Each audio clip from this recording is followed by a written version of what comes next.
નાણામંત્રી નિર્મલા સીતારમણે લોકસભામાં રજૂ કર્યું વર્ષ 2025-26 માટેનું આર્થિક સર્વેક્ષણ.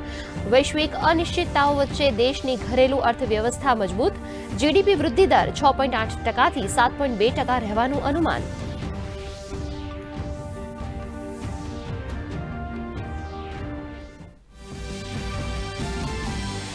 પ્રધાનમંત્રી નરેન્દ્ર મોદીએ કહ્યું, સરકાર માટે રિફોર્મ, પરફોર્મ અને ટ્રાન્સફોર્મ મહત્વના. હવેનો સમય વિક્ષેપ કરવાનો નહીં પરંતુ ઉકેલનો.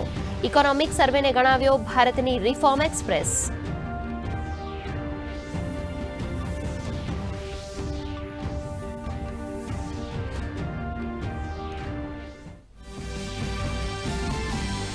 પ્રધાનમંત્રી નરેન્દ્ર મોદીએ એઆઈ સેક્ટરના સીઈઓ અને એક્સપર્ટ સાથે કરી વાતચીત.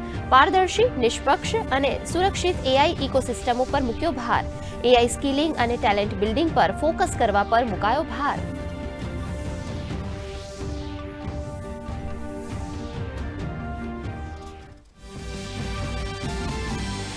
દિલ્હીના વિજય ચોકમાં બીટિંગ ધ રિટ્રીટ સેરેમની. સમારંભમાં રાષ્ટ્રપતિ, ઉપરાષ્ટ્રપતિ, પ્રધાનમંત્રી, સંરક્ષણ મંત્રી સહિતના ગણમાન્ય નેતાઓ ઉપસ્થિત. ગણતંત્ર સમાપન સમારોહમાં ગૂંજી ઉઠી પોલીસ બેન્ડની મધુર સુરાવલીઓ.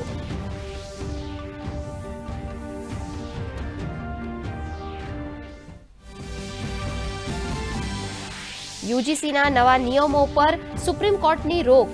નવા નિયમો હાલ પૂરતા નહીં થાય લાગુ. 2012ના જૂના રેગ્યુલેશન્સ જ હાલ પૂરતા રહેશે યથાવત. સર્વોચ્ચ અદાલતે યુજીસી તેમજ કેન્દ્રને આપી નોટિસ.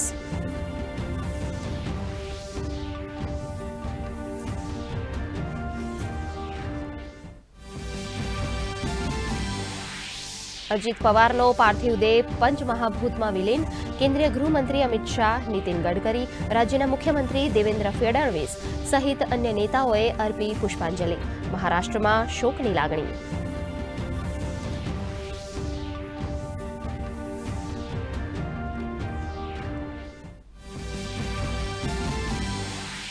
અમદાવાદ ક્રાઇમ બ્રાન્ચ અને એટીએસ દ્વારા બાળ તસ્કરીના રેકેટનો પર્દાફાશ. નવજાત બાળકનું રેસ્ક્યુ કર્યું. 3 આરોપીઓ ઝડપાયા. આરોપીઓએ હિંમતનગરથી નવજાતને ખરીદીને કરી હતી તસ્કરી.